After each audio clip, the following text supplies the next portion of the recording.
तुम महीनों की मेहनत डालते और हो। लाखों डॉलर्स हाँ, भी। तो तुम चाहोगे कि प्रोडक्ट उतना ही कमाल का बने। ये क्यूब्स किसी बहुत ही ब्रूटल चीज के आने का साइन है। तुमने सू को धोखा दिया। हाँ, मैंने उसे धोखा दिया। मैं अपनी बेटी और मॉम की मदद करना चाहती हूँ और अब शायद नहीं कर पाऊंगी। डर लग रहा क्या है। तुम्हें ये डर नहीं है कि लोग तुम्हें पूरी जिंदगी एक विलन की तरह देखेंगे? हाँ, हेलो। हमारा अगला एपिसोड सबसे कॉम्प्लिकेटेड होने वाला है। ऑफ कैमरा हर क्यूब में 3 लोग जाएंगे और बाहर सिर्फ 2 निकलेंगे। लोग एलिमिनेट किसे करना है ये फैसला लेने में मदद के लिए कुछ भी मांग सकते हैं।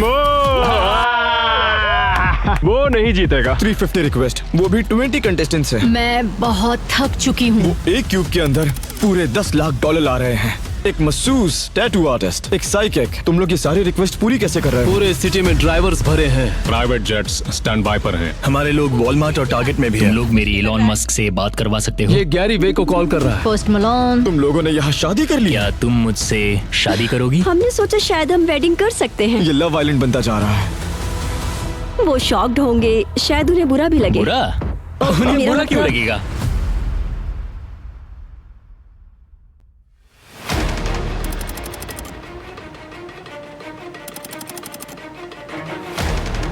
हम अभी फिजी से लौटे हैं और यहाँ इनकी अगले एपिसोड की तैयारी शुरू भी हो गई है। क्यूब्स, आप कंस्ट्रक्शन की आवाज सुन सकते हैं। ये लोग भागम दौड़ी कर रहे हैं ताकि कंटेस्टेंट्स को रिवील करने से पहले ये सेट रेडी हो जाए। ओके माइकल, तुम इस एपिसोड के लीड प्रोड्यूसर्स में से एक हो। आज रात क्या होने वाला है? तो आज रात ये वॉल्स गिरेंगी और वो क्यूब्स रिवील होंगे जो शुरू से यहाँ मौजूद हाँ। थे। इन दीवारों को लिटरली जमीन पर पटका जाएगा। शायद वो लोग डर भी जाए।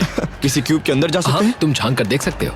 ठीक है, तो क्यूब्स ऐसे क्यूब्स में से- हाँ, यहाँ उनका फोन है जिससे वो लोग कुछ भी मंगा सकते हैं। लोग किसे एलिमिनेट करना है ये फैसला करने में मदद के लिए कुछ भी मांग सकते हैं। पर बिहाइंड द सीन्स क्या होता है? मतलब मैं ये फोन उठाकर एक पोनी मांगू तो तो? इमीडिएटली, मतलब शायद अभी रिंग हो रहा हो। हाँ, अभी रिंग जा रही है। हमारे ऑपरेटर्स स्टैंड बाय पर रहते हैं। Oh my god, hello, welcome to beast hotline. अब चलो, हम अभी पूछो। सिर्फ टेस्ट कर रहे हैं। क्या मुझे हमारे क्यूब में एक पोनी मिल सकता?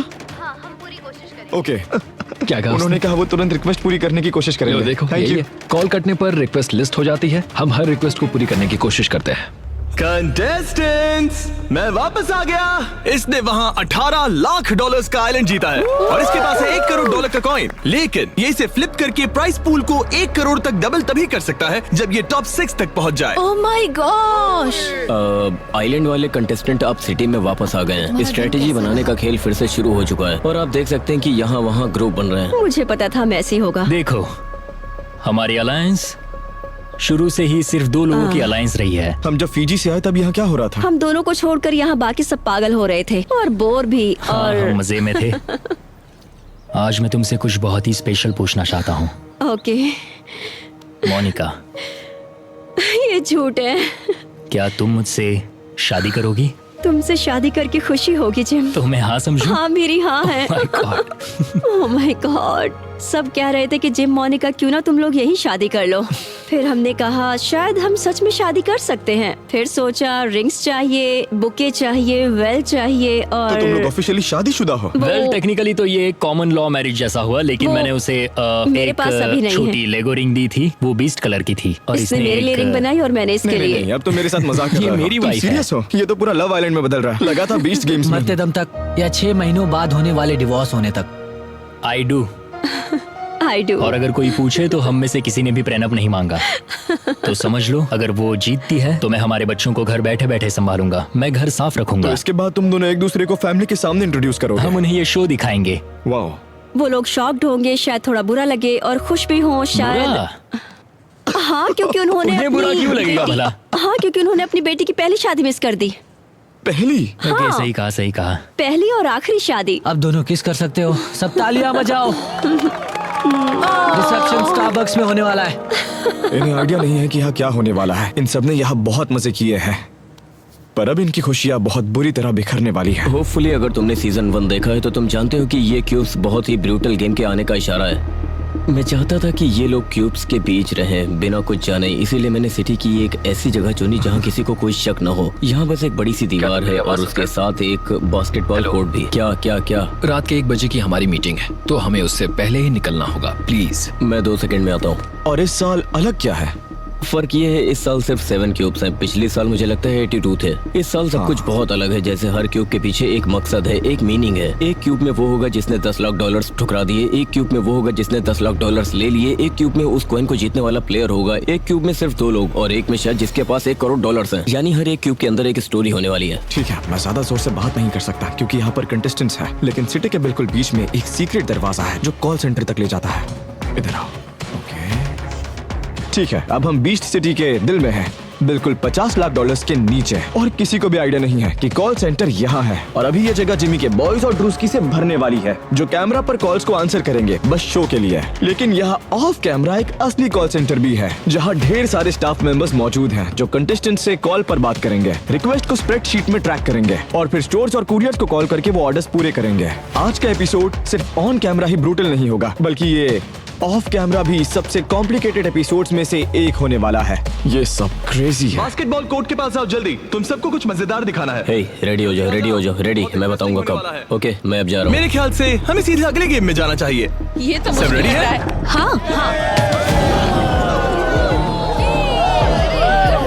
Clear clear. अगर तुमने सीजन 1 देखा है तो तुम्हें पता है कि आगे क्या होने वाला है। मुझे ये अंदाजा नहीं था कि उनके बाल हवा से उड़ने लगेंगे। मजा आ गया। ये क्यूब्स यार दिमाग के साथ खेलते हैं। मुझे पता था ये होने वाला है। मुझे अच्छा लगता है जब मैं रूल्स एक्सप्लेन करता हूँ और कुछ केओटिक होता है तो मैं कहूँगा हर क्यूब में 3 लोग जाएंगे सिवाय एक के। सबसे सेफ ये होगा कि व्यूअर को फील कराया जाए कि एंड के क्यूब में सिर्फ 2 लोग जा पाएंगे। बस इतना बोलो अच्छा, तो कि 3 तीन। कंटेस्टेंट अंदर तुम में से जाएंगे 3 और 2 लोग बाहर आएंगे। बस, और कहो टीम सोच समझ कर चुनना। वो पहले ही टीम बनाना शुरू कर चुके हैं। हर क्यूब के अंदर 3 लोग जाएंगे और सिर्फ 2 बाहर आएंगे।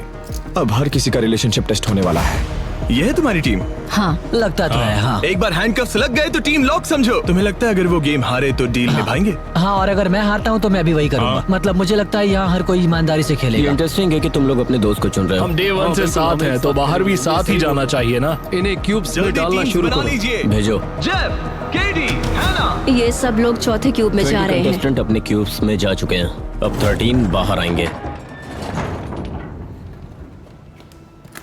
हम मुसीबत में पड़ने वाले यहाँ हैं। जरूर कोई ट्विस्ट है। इसे और पीछे खींच सकते हैं। 20 कंटेस्टेंट्स उन क्यूब्स के अंदर गए हैं, लेकिन सिर्फ 13 बाहर आएंगे। चलो शुरू करते हैं। ओके, क्लिट्स, रूल समझाओ और उन्हें कहो चीजें तोड़ना बंद करें। ठीक है गाइस, चीजें तोड़ना बंद करो। कैमरास लेफ्ट साइड पर है ना? ये लोग फ्लोर क्यों उखाड़ रहे हैं? क्या यहाँ निकलने की जगह है? क्या क्यूब 1 में ऐसा होना चाहिए? बिल्कुल नहीं। नॉक नॉक, ये सब क्या चल रहा है? कुछ नहीं। क्या तुम लोग क्या कर रहे हो? तुम्हें बताते हुए अफसोस हो रहा है पर यहाँ कोई ट्विस्ट नहीं है। मुझे इससे कोई प्रॉब्लम नहीं। क्या फ्लोर से? हाँ, मुझे कोई प्रॉब्लम नहीं है। मजे करो, रुको, कोई टाइम लिमिट है? मजे करो। कोई ट्विस्ट नहीं है। कंटेस्टेंट्स, मैं सबको याद दिला दूं कि तुम सबके क्यूब में एक रेड फोन है। उस फोन का इस्तेमाल करके तुम दुनिया की कोई भी चीज ऑर्डर कर सकते हो जो तुम्हें ये डिसाइड करने में मदद करे कि तुम में से कौन एलिमिनेट होगा। रात के लगभग 11 बज चुके हैं और हम अभी शुरू कर रहे हैं। हमें लगता है कि ये सब सुबह के 9 बजे तक चलेगा, थोड़ा 19-20। लेकिन हम आज के सेटअप में और तैयारी में पहले ही 5-6 घंटे लगा चुके हैं। चलो स्टार्ट करें। अब ये लोग चीजें ऑर्डर करना शुरू करने वाले हैं। ओके, गेम शुरू हो गया है। याद रखना, ये लोग जो चाहे वो मंगवा सकते हैं। जो चाहे मांग लो। Hello hello. तो जब कॉल्स आते हैं हमारे पास एक कॉल सेंटर है ऑफ कैमरा और ऑब्वियसली जिमी की टीम रिक्वेस्ट ले रही होती है। ये लोग गेम्स ऑर्डर करेंगे, खाना मंगवाएंगे और मैस्यूस भी। हम मैस्यूस मंगवा सकते हैं ना मसाज के लिए। यहाँ जिसे भी मसाज चाहिए हाथ उठाओ। तुम लोग इन रिक्वेस्ट को पूरा कैसे कर रहे हो? क्लेंजर से पूछो तो वो ये बोल चुका है कि अगर किसी को सुपर बाउल रिंग चाहिए तो उसके पास कांटेक्ट है, वो 4 घंटे में मंगवा सकता है। क्या? हाँ, हमारे ड्राइवर्स पूरे शहर में फैले हुए हैं, कॉल्स आते ही रेडी रहते हैं। हमारे लोग वॉलमार्ट, टारगेट हर जगह हैं सामान खरीदने के लिए। इतनी देर तक वो खुले रहेंगे? हाँ, कंटेस्टेंट से रिक्वेस्ट आना शुरू हो चुकी है। क्या कुछ ऐसा है जो नहीं मांग सकते? उनसे कह दो कि हम थोड़ी देर में फिर से बताते हैं।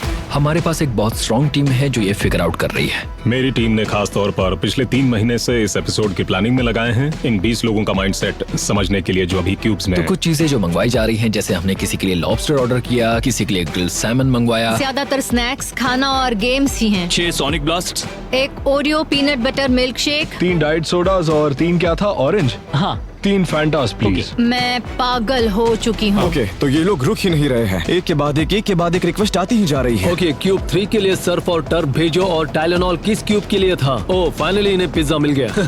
तो अभी तुम लोग लगभग 350 रिक्वेस्ट पर हो। हाँ, अभी लगभग 320। 320। हाँ। बस 20 कंटेस्टेंट्स हैं। अभी कौन सी रिक्वेस्ट आई है? एक गोल्फ सेट। एक गोल्फ सेट। हाँ, हमारे पास एक गूगल डॉक है जिसमें हम आने वाली सारी रिक्वेस्ट मॉनिटर कर तो रहे जब हैं। क्यूब से कॉल आता है हम उसे इस शीट में एंटर करते हैं। जैसे ये गोल्फ सेट, हमें पता था कि पता है, मेरी एक स्टॉक रूम मतलब वो चीजें पहले से तुम्हारे पास है, वो सब एक कंटेनर में है। एग्जैक्टली। इन्होंने पहले से ही बहुत सारी चीजें तैयार करके रखी हैं, जैसा आप देख सकते हैं। आर्केड गेम्स है, सुमो सूट्स हैं, बास्केटबॉल हूप्स है, स्लशी मशीन्स हैं, कूलेट स्नो कोन मशीन, मतलब सारी रैंडम चीजें भरी हैं। ओह ओके, यहाँ तो और भी ज्यादा प्रॉप्स और गेम्स हैं। हम प्रेडिक्ट करने में काफी अच्छे हैं कि लोग क्या मंगाएंगे। हमारे पास रनर्स की एक टीम है जो शहर में नहीं बल्कि पूरे देश में घूम रही है। पूरे देश में? पूरे देश में। हमारे पास काफी लोग पहले से रेडी हैं, जैसे लॉयर स्टैंड बाई पर हैं, टैटू आर्टिस्ट, साइकिक, साइकोलॉजिस्ट। क्या वो बार्बर अभी भी यही है क्या? मतलब हम लगभग हर किसी तक पहुंच सकते हैं। ऐसे लोग जो हमसे ज्यादा दूर ना हो, जिन्हें हम अगले 12 घंटों में कॉल कर सकें और वो आ जाए। हमारे पास दूसरे स्टेट्स में प्राइवेट जेट्स भी हैं जो स्टैंड बाय पर हैं। सच में? हाँ। और क्या सेलिब्रिटीज भी स्टैंड बाय पर हैं? हाँ, कुछ यहाँ कुछ वहाँ। जिमी के फोन का ओवर द शोल्डर शॉट मिल सकता है? वो गैरी वी को कॉल कर रहा है। गैरी वी को कॉल किया और पोस्ट मलोन को भी, तो मजा आया। वाह, क्या उन्हें फेस टाइम किया या सिर्फ कॉल पर बात? हाँ, फेस टाइम किया। जिम्बो!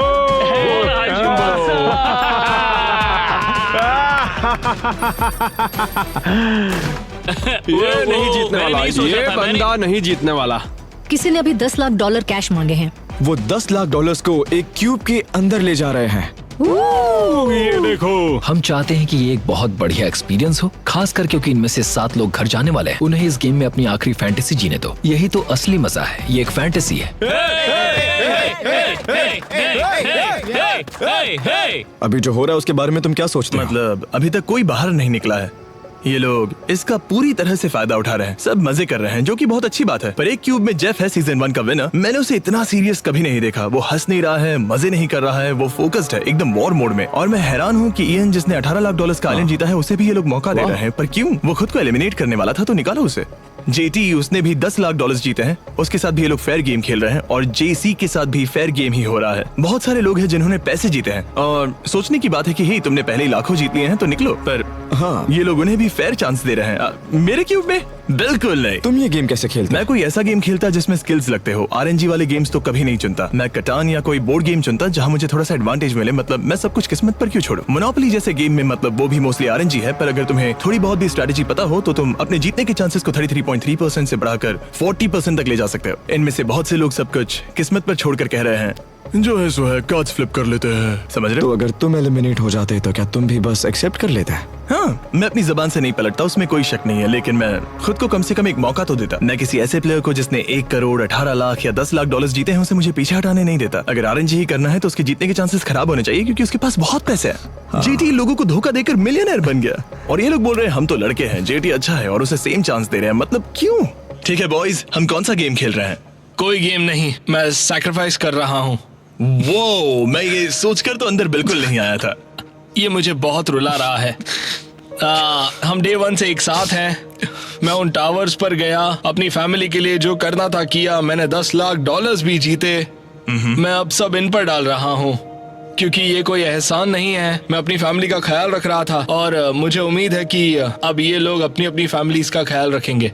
कोरी, तुम्हारे दिमाग में क्या चल रहा है? मैं हमेशा तुम्हारा शुक्रगुजार रहूंगा मैन। इस गेम में हम एक दूसरे के बहुत क्लोज आ गए। मैं तुम्हारे साथ हूँ दोस्त। वाओ, मुझे लगता है तुम पहले के वीडियोस या लास्ट सीजन में इन मोमेंट से जल्दी निकल जाते थे। ओह, पिछले सीजन नहीं, लेकिन YouTube के पहले के वीडियोस में हाँ बिल्कुल। मेरी स्टार्ट के मिस्टर बीस्ट वीडियोस में स्टोरी टेलिंग तो थी ही नहीं, और ये सुनकर कोई भी सरप्राइज नहीं होगा। हाँ, मैं जानता हूँ कि पहले मैं बस अंदर जाता था और कहता था ओके हैंडकफ, लेकिन अब हम टाइम लेते हैं। अब हम ऐसे मोमेंट्स में जल्दबाजी नहीं करते, हम उन्हें मौका देते हैं जिससे वो ये बता सकें कि वो क्या फील कर रहे हैं। ठीक है, जेटी ऑफिशियली एलिमिनेट हो गया है। ये जरा पकड़ सकते हो? समझ रहे हो, इस तरह से Thank हमें रात you. को वेट नहीं करना पड़ता। थक गए हो क्या? नहीं। ओके, और तुम? मैं थोड़ा सा थकने लगा हूँ। मैं अभी फीजी टाइम पर हूँ। वो ये बात बार बार कहता है, अगर तुम महीनों की मेहनत डाल दो और लाखों डॉलर्स भी। बिल्कुल, तो तुम चाहोगी कि प्रोडक्ट भी उतना ही कमाल का बने, तो अगर थकान भी होने लगे तो उसे इग्नोर कर दो। तो दोस्तों वीडियो में आगे बढ़ने से पहले मैं आप सबको एक प्रो। हाँ, मुझे लगता है हमें इसका जवाब पता है। अगर ये होता है तो यहाँ से मैं एलिमिनेट हो जाऊंगा। इट्स ओके, मैंने किसी से ये नहीं तुम्हें कहना कुछ चाहती नहीं कि- कहना, इसीलिए मैं बोल रहा हूँ। मेरी बात मानो और सख्ती से खेलना। अगर नहीं खेली तो तुम्हारी मर्जी। ठीक है जिम्मी, अंदर जाओ। तुम्हें लगता है ये फेयर खेल कर जीत सकते मैंने पिछले साल खेला था ना। ये तुम्हारे लिए खुद को हटा रहा है। तो सारे एलिमिनेटेड कंटेस्टेंट्स यहाँ बैठे हैं। अंदर आओ। अंदर आ जाओ। मुझे पता था कि अगर मैं फिर से क्यूब्स में गया, वो भी उन लोगों के साथ गया जिनकी मैं रिस्पेक्ट करता हूँ और जिनके साथ मुझे आगे जाना था, तो मैं कोई गेम नहीं खेलता। इसलिए मैंने खुद को हैंडकफ कर लिया। मैं बस ऐसे इंसान को ढूंढना चाहता हूँ जो मेरे बेटे के इलाज में मेरी मदद कर सके। तुम ये कहते हुए इमोशनल हो रहे हो, क्यों? मुझे इलॉन मस्क से बात करनी है। क्या तुम मुझे इलॉन मस्क से फोन कॉल पर कनेक्ट कर सकते हो? मुझे लगता है कि उसके साथ टेस्ला एनर्जी, न्यूरालिंक ब्रेन, हम क्रिएटिन को ब्रेन तक पहुंचाने की कोशिश कर रहे हैं। मैं बस एक और मौका देखना चाहता हूँ। तो क्या तुम जिन लोगों के साथ क्यूब में थी उनके बारे में अपनी राय बदल दी? ओह नहीं, बिल्कुल नहीं। वो दोनों तो बहुत ही अच्छे हैं और ये बस एक गेम है। हमने एक फेयर गेम खेला और मैं बिना एक भी डॉलर लिए घर लौट रही हूँ। मतलब ऑनेस्टली बुरा तो लग रहा है। मैं रिटायरमेंट के लिए कुछ उम्मीद कर रही थी। जानते हो मैं 60 की हूँ, तो मुझे उम्मीद थी कि मुझे कुछ तो जरूर मिलेगा। हम पूरी रात एक्शन के बहुत क्लोज रहे और जैक के साथ एक मोमेंट आया था जहां उसने सू के ना देखने पर कार्ड्स के डेक में छेड़खानी की। क्या तुम लोगों ने वो देखा? हाँ, स्टोरी टीम ने उसे पकड़ा, हमने उसे फुसफुसाते देखा, हमने उसे कार्ड स्विच करते देखा। तो टेक्निकली उसने चीट किया है ना? हाँ, लेकिन उन क्यूब्स के अंदर सब चलता है। हाँ एग्जैक्टली। उन क्यूब्स में कुछ भी हो सकता है। ये क्यूब्स उनके हैं, गेम उनका है, रूल्स उनके हैं, और अगर वो अपने रूल्स फॉलो नहीं करते तो वो भी उनकी मर्जी। डूड, तुमने क्यूब्स में जो कुछ किया उससे तुमने हम सबको शॉक कर दिया। तुम्हारे दिमाग में क्या चल रहा था? मैं तो हैरान था। सच कहूँ तो शुरुआत में मेरा कोई प्लान ही नहीं था कि कोई चीटिंग करूं। हम दोनों को वो आइडिया एक साथ आया कि जैसे ही वो पीछे मुड़े हम दोनों किंग और एस फेंक दे, तो मैंने बस जल्दी से कार्ड बदल दिया। 1 2 3 गो। ओह मैं हार गई। क्या तुम्हें डर है कि लोग तुम्हें जिंदगी भर एक विलन की तरह देखेंगे? ऑनेस्टली मैंने इस पर ज्यादा सोचा नहीं है, क्योंकि इस गेम का मकसद सिर्फ ये है कि किसी को खुद को हैंडकफ कराने पर मजबूर करो। वही एक रूल है। देखो जैक और मैंने जो भी किया, हमें सू से कोई दुश्मनी तो नहीं है, लेकिन मैंने यहाँ जो भी किया है वो अपनी फैमिली के साथ टाइम बिताने के लिए किया है। अब अपनी रिटायरमेंट के बारे में क्या करोगी? डर लग रहा है। मैंने हमेशा 2 जॉब्स किए हैं। मैं मेहनती हूँ बहुत ही ज्यादा, पर कभी इतने पैसे मैं जमा नहीं कर पाई कि मैं फाइनेंशियली सिक्योर हो सकूं। शायद मुझे काम करते रहना पड़ेगा। बुरा लगता है, मैं मॉम और बेटी की मदद करना चाहती थी, लेकिन अब नहीं कर पाऊंगी। कई महीनों बाद मैं घर बैठे टीवी पर ये मोमेंट देख रहा हूँगा, ये जानते हुए कि आगे क्या होने वाला है, और वो भी यही करेगी, उसे सच पता चलेगा। मुझे लगता है शायद ये पहली बार है जब मैंने सोचा कि मैं जो कर रहा हूँ वो टीवी पर कैसा दिखेगा। हाँ, ये देखने सुनने में बहुत बुरा है। उम्मीद है अब तक हमने इतना अच्छा काम किया कि लोग समझ सके कि ये गेम कौन कौन खेल रहा है और ये कैरेक्टर्स कौन से हैं। अब वक्त है कि ऑडियंस भी इन्हें प्यार करे और साथ ही इनसे नफरत भी। और अगर 2-4 लोग जैक जैसे कुछ करते हैं तो बन गया हमारा शो, हो गया बढ़िया गेम, या जेफ प्रॉप्स की भाषा में कहें तो अब होगा शोडाउन। अभी बज रहे हैं 6:13 और क्यूब वाला एपिसोड अब तक खत्म नहीं हुआ, लेकिन आप देख सकते हैं कि जो लोग एलिमिनेट हो चुके हैं वो एक दूसरे को कंधा दे रहे हैं। यार ये गेम ब्रूटल है। और अब वो आखिरी प्लेयर जो तुम सबके साथ कंपीट करेगा। जो भी जीता है प्लीज बाहर आ जाओ। ये इथन है या केटी? वो कैटी है। वो पक्का कैटी का ही चिल्लाना था। वो गिर गई। हाँ वो भी जोर से। मैं जीत गई। तुम ठीक हो? तुम ठीक हो ना? शाबाश मैं जीत गई। तो हम मोनिका को बस आगे भेज रहे हैं। बेसिकली अभी यहाँ जेसी वर्सेस जिम है। हम 52 कार्ड्स की एक गड्डी लेंगे, उन्हें नीचे फैला देंगे, एक एक करके कार्ड उठाएंगे और एंड में जिसका स्कोर सबसे ज्यादा होगा वही यहाँ रुकेगा। जिमी रास्ते पर जादू करने वाले की तरह दिख रहा है। ओह ब्रो, ये सबसे खराब कार्ड है जो वो उठा सकता था। हाँ yes, oh my God, yes, let's go. इसे कहते बाल बाल बचना। ये कितने क्रिंज हैं। ये बहुत क्रिंज है। तो अब जो भी इस निकालेगा वो हार सकता है। आई एम सॉरी जेसी, पर अब तुम्हारे जीतने के कोई चांसेस नहीं है। खेल खत्म। प्यार अमर रहे। मैं कॉइन मोनिका को देता हूँ। अगर जिम खुद को एलिमिनेट करे तो। मैं शो का बजट देखता हूँ, यही मेरा काम है हर दिन, और मुझे पता है ये कैसे होगा। मैं बस एक ही चीज चाहता था कि वो कॉइन फ्लिप हट जाए। इससे उसके हाथ में बहुत पावर आ जाएगी, वो 1 करोड़ जीत सकती है। मुझे पता है। हाँ वो जीत सकती है।